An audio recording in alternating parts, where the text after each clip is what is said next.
Yeah. Call the meeting to order. Please rise for the pledge. Automatic. I pledge allegiance to the flag of the United States of America and to the republic for which it stands, one nation under God, indivisible, with liberty and justice for all. Thank you and welcome to the November 18th, 2014 Post Falls City Council meeting. Clerk will note that all council are present with the exception of Mr. Malloy, who is excused. We had a workshop prior to the meeting dealing with economic development site selectors. No decisions were made. We'll be discussing that further at a later date. Ceremonies, announcements, appointments, presentations. Today I was able to give my first State of the City address at the Post Falls Chamber of Commerce. Appreciate everyone's support of the chamber, and the businesses that are members of that chamber are critical to the economic vitality of Post Falls. So we thank them very much, and I appreciate the opportunity to talk to them. This Thursday, the 20th, is the 5th annual Support the Endless of Homelessness event from 11 a.m. to 1:30 p.m. at the Kootenai County Fairground. It's only $10 to enjoy, and you can vote on 36 different soups. All proceeds will support the St. Vincent de Paul North Idaho Warming Center. That's critical, especially in these with the weather we've been having. Talked to Jeff Conroy from the St. Vincent. He says they've been providing service to 35 men every night. They've been open for a week already, and they didn't even know if they were going to be able to open it because of funding. So they would appreciate your support. It's great soup and great opportunity to visit with other folks. Thanksgiving Day, November 27th, as well as Friday the 28th, city offices will be closed, but the police department will remain open. Mark your calendars. Winterfest is coming up Friday, December 5th here at City Hall. It's the annual tree lighting, choir groups from Ponderosa, Celtice, and Prairie View Elementary Schools. The Fisherman Men's Quartet will entertain. There will be make and take crafts for the kids, and what all the kids are waiting for, a visit from Santa Claus. So that is Friday, December 5th. Shelley, are there any amendments to the agenda? There are none tonight, sir. Thank you. Any declarations of conflict? Seeing none, would you please present the consent calendar? Item A is minutes from the November 4th, 2014 council meeting. Item B is payables October 28th through November 10th, 2014. Item C is water reclamation staffing document changes. Item D is Fieldstone 7th edition MDA amendment, name change to the reserve subdivision. Any questions? Not entertain a motion? I move to accept the consent calendar as presented. Second. Motion second. Further discussion? Clerk, please take the roll. Henderson. Aye. Wolf. Aye. Hissong. Aye. Thorson. Aye. Wilhelm. Aye. Thank you. Motion passes. Next item on the agenda is public hearings, and we do have a public hearing tonight. If anybody does wish to testify, there are forms on the podium in the back, and you could fill those out and turn them into our clerk. The public hearing is the CGMD annexation, file number A1405. That'll open the public hearing. Mr. Manley.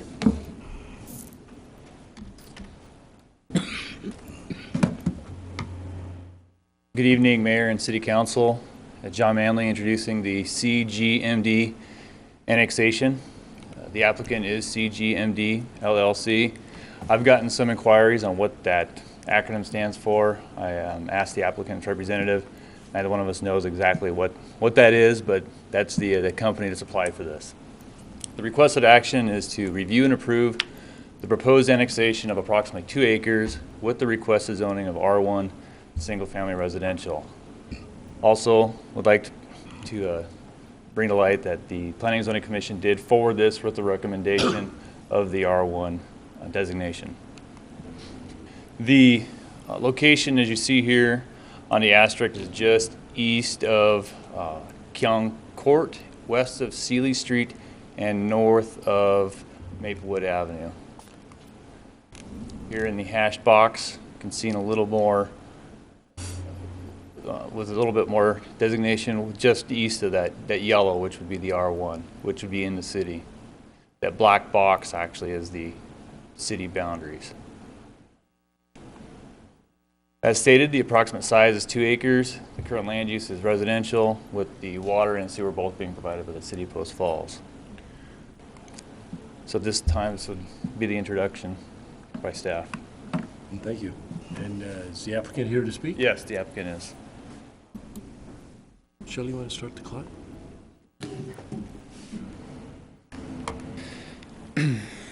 Robert Tate, 1103 North 4th Coeur d'Alene with Tate Engineering representing the applicant. We're here requesting annexation of the small parcel just to the east of Keon Court, approximately 2 acres in size. We're requesting an R1 residential zone, which is similar to the adjacent zoning. We really don't have any more to add than what's already in the staff report. So unless you have any questions of that, we have no objections to what the conditions are there. So we'll open up for questions and public testimony. Questions, Mr. Tate, at this time? Thank you. Thanks. Shannon, is there anyone wishing to testify? We have none. And I'm going to assume that there's no rebuttal. Do you want to give a staff report or additional staff information? Yes, there is additional comments within the staff report. So the planning division reviewed this, and that the property is within the Post Falls area city impact. The boundary is contiguous with the city of Post Falls, and it would be a logical extension. The proposed single-family residential R1 zoning would be appropriate for this area, especially when you look at the surrounding area being single-family home. There is the railroad corridor, but as you see typically, to the north is industrial, and to the south has been single-family residential in that area. But as part of SMART Code, all annexations, it's up to the City Council to determine whether or not a project would come in under a SMART Code zoning designation or an R1 or other Title 18 zoning designation. So staff did want to comment, though, that although this can occur, that the SMART Code zoning would not be very consistent in the area, and that the R1 is consistent with that. The engineering division has commented in that the proposal would not adversely impact the city's transportation system, and right-of-way and easements shall be dedicated for Maplewood Avenue. In regards to the water reclamation facility and domestic water, facilities are available, and there's current capacity that exists. And the infrastructure will need to be extended to the property's eastern boundary. That's typical with all development, that they extend services to the extent of that development. Kootenai County Fire and Rescue has commented. They don't have any comments. And other than what was presented in the staff report and regarding annexation policies, that would conclude staff's. Any questions of John? John, I apologize. When you give the introduction, I always assume that that's a staff report, so I got out of order on that one. So now we would call, if there's no questions of John, or do you have enough? No, I don't have it. Then I would call for public comments, which there are none. And I'm sure that we're not going to rebut anything that's been said. Well, I would assume we're not going to. With that, I'll close the public hearing. Thank you, John. right, Council, thank how'd you you. like to act? Logical extension, city. I don't see any reason why we wouldn't approve it as presented. Is that a motion? I would make Is a that a motion motion? to approve file number A-14-05. Move to approve with the conditions called out on the staff report on page 2 that has been presented in our packet. Second. Motion second. Further discussion? Clerk, please take the roll. Thorson, Aye. Wolf, Aye. Henderson, Aye. Hissong, Aye. Wilhelm, Aye. Thank you. Motion passes. Next item is unfinished business. We have none. Then it's citizen issues. This section of the agenda is reserved for citizens wishing to address the council regarding a city-related issue that is not on the agenda. If anyone wishes to testify, we'll give you 5 minutes. Absolutely. Name for the record, please.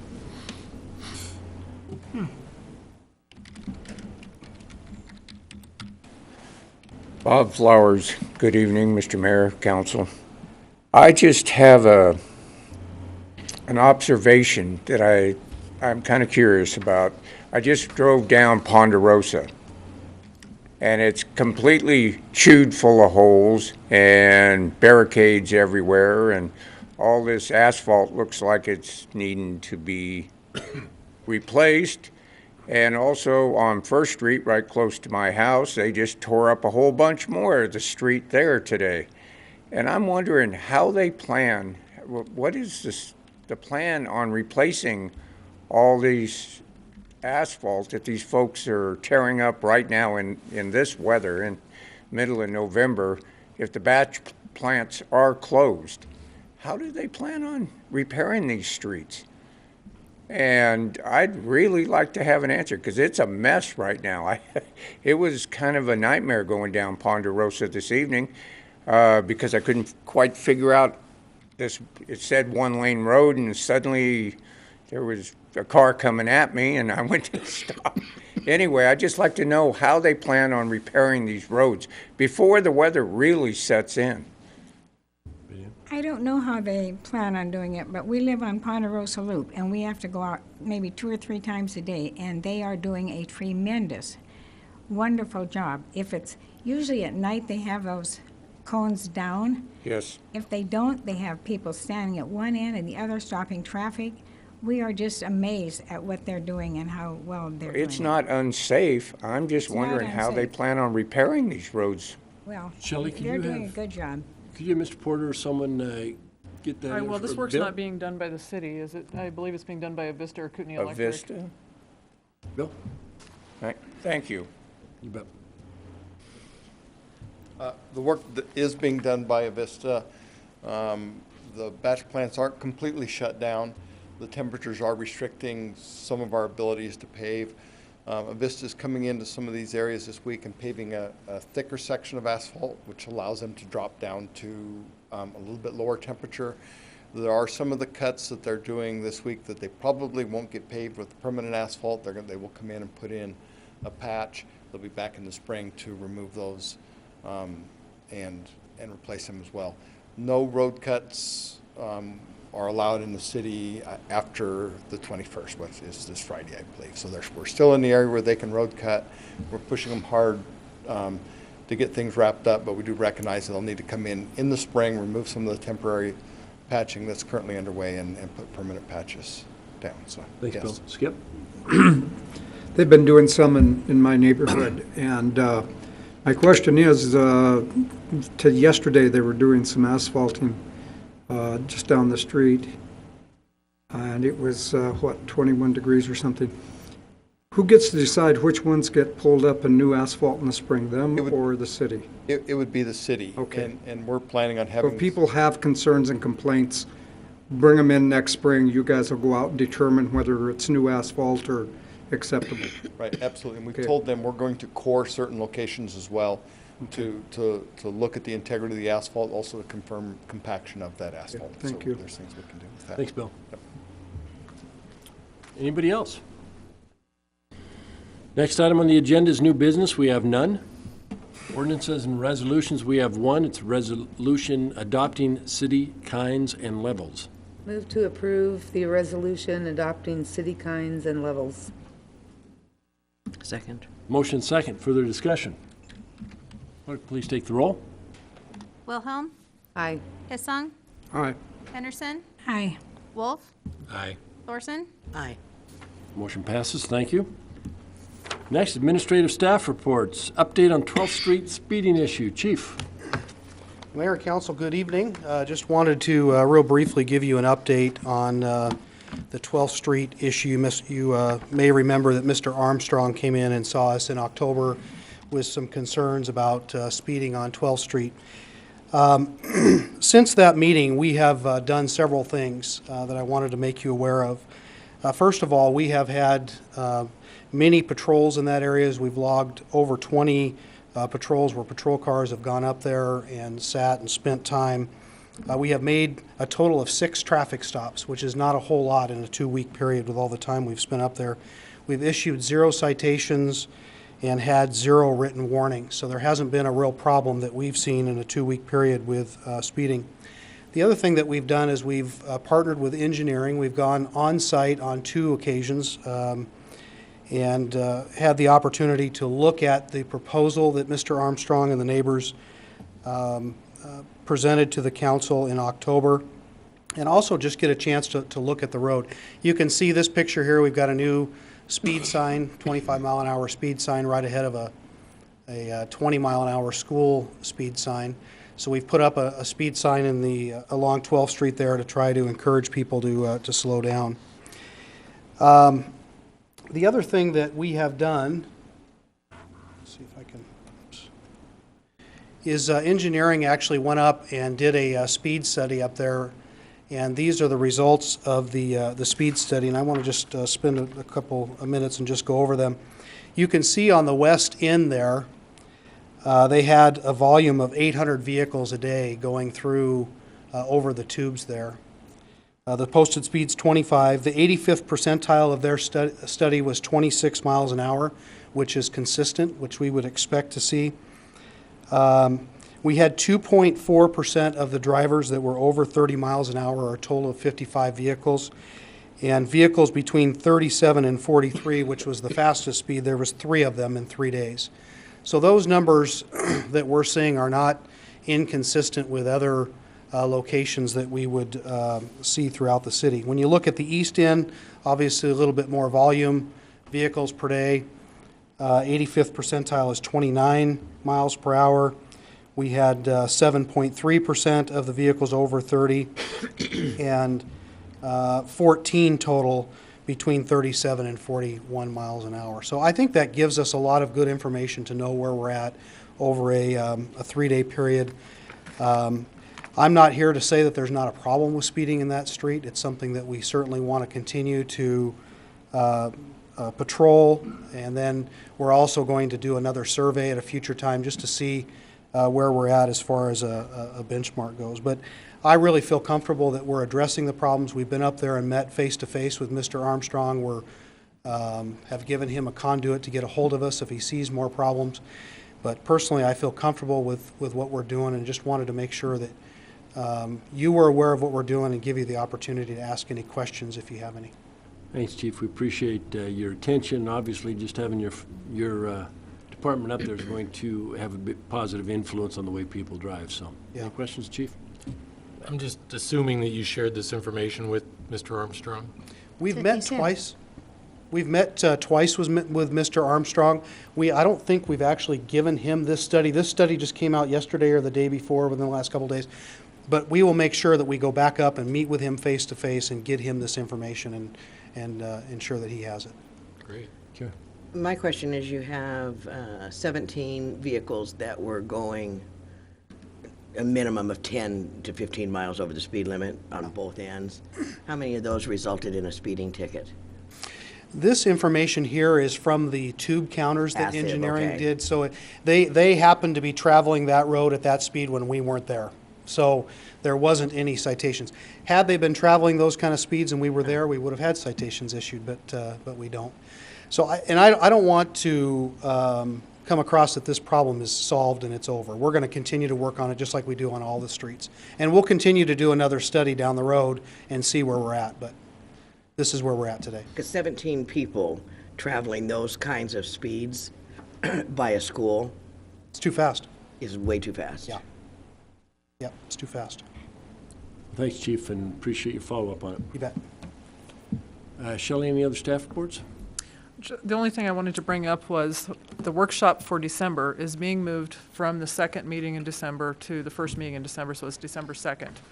And we're doing that just because of holidays. We figure there may be people out that second meeting. So I just wanted to remind everyone, we talked about it at the last meeting, that the workshop at 5 p.m. will be on December 2nd. So put that on your calendar to make sure. And this is a very important workshop. This is the standards and Title 18 amendments. And so these are the issues that we've kind of heard over the last year from some of the residents that come over the paving issue. There's some other issues that have come into planning and zoning that maybe you guys have not heard about. And so there's some recommendations from staff to update and change a part of Title 18. But the paving is the big issue, and the standards, what kind of standards the city council wants the city to have in regards to companies who are coming in and building, especially in regards to parking lots. Good. Thank you. So that's December 2nd. Yes. Great. Mr. Wolf, you're up. I'm up. Well, Shelley asked me to bring everybody up to date on the training I went to in Boise. This was the mobility Institute. Essentially what I went down there and got trained on was how to improve mobility around Post Falls. There were several cities and counties involved. Bonner County was there, Sandpoint, Cascade, Kimberly, Lamahai County, Twin Falls, Wood River Valley, and then Post Falls, Coeur d'Alene combined as a group. The program was sponsored by the Sonoran Institute, and we had to go through an application process just to be invited to come down for the training. I would like the taxpayers to know that the training was covered by the Sonoran Institute, so that was a good thing. We had the opportunity to hear from several experts about what drives people and businesses to choose a certain community when they decide to relocate. One of the most important aspects was the livability of that community, and one of the leading contributors to livability was the ability for people to move around in that city and to not only drive your car, but ride your bike or walk.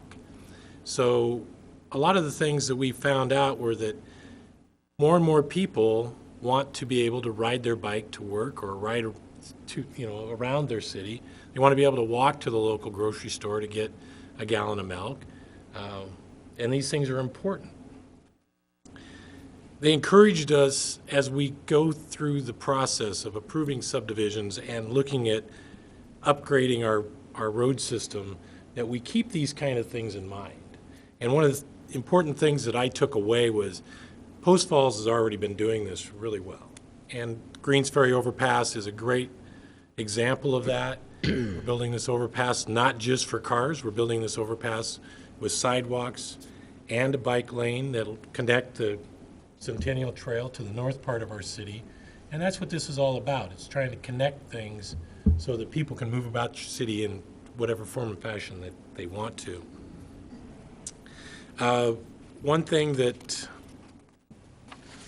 I really appreciated was we heard some success stories from different cities in Idaho. Caldwell was one that stuck with me because they took some time and they really put some emphasis on creating safer routes for children to get to school.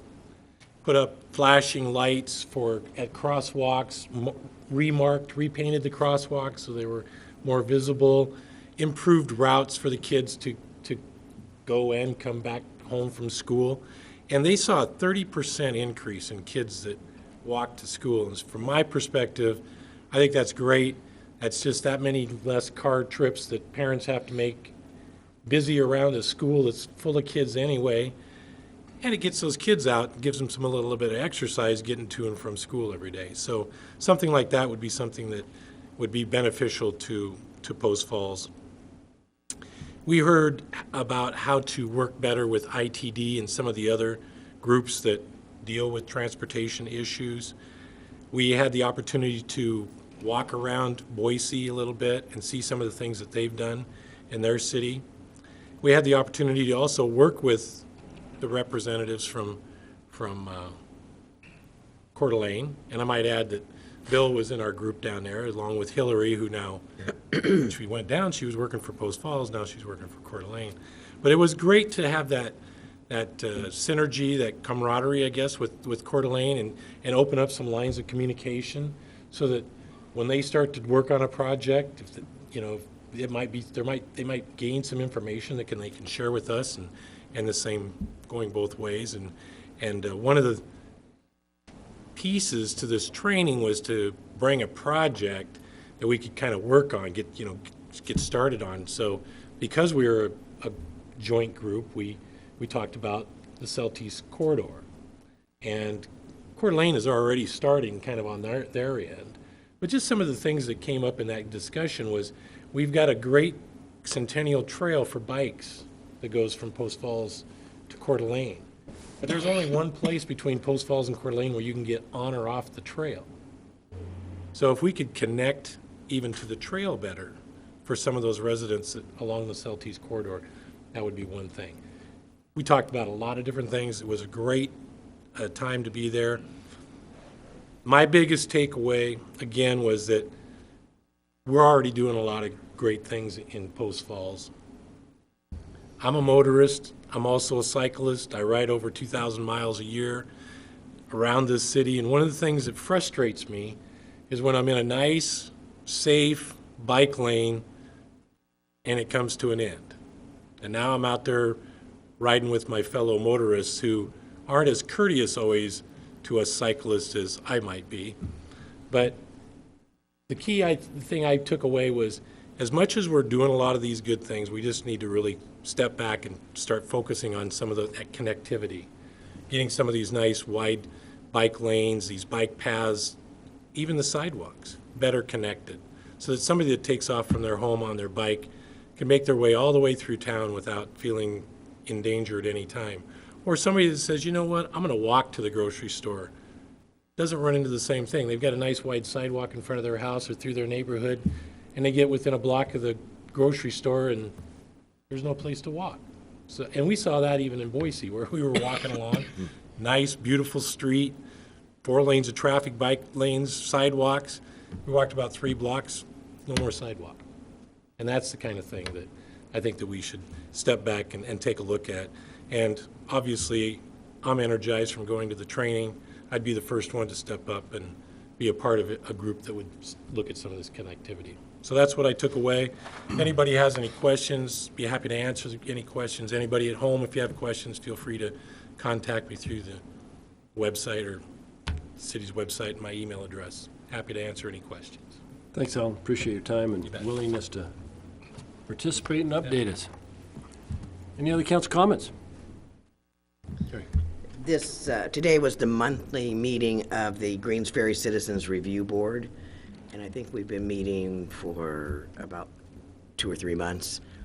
But it is, I know after we had the groundbreaking, now it really doesn't appear that there's a lot going on. There's a lot going on.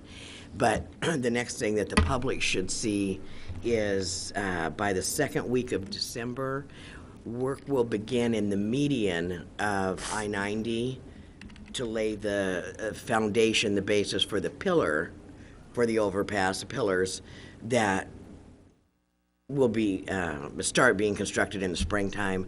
But so there'll be there'll be some traffic lanes there for literally, oh gosh, maybe about 5 weeks, starting the middle of December. And so you might see something there, but it probably won't be until spring until you'll be seeing any of those construction areas, Mullen, Celtice. But so that's the next thing. It's happening. Thank you. Anybody else? With that, I have no additional mayor comments tonight, other than be safe. The cold weather does pose danger, and especially if we get that white stuff falling, but be safe and take precautions. I know, executive sessions, we do not need one, correct? Correct. With that, the next motion would be? Adjourn. All those in favor? Aye. Thank you. Meeting adjourned.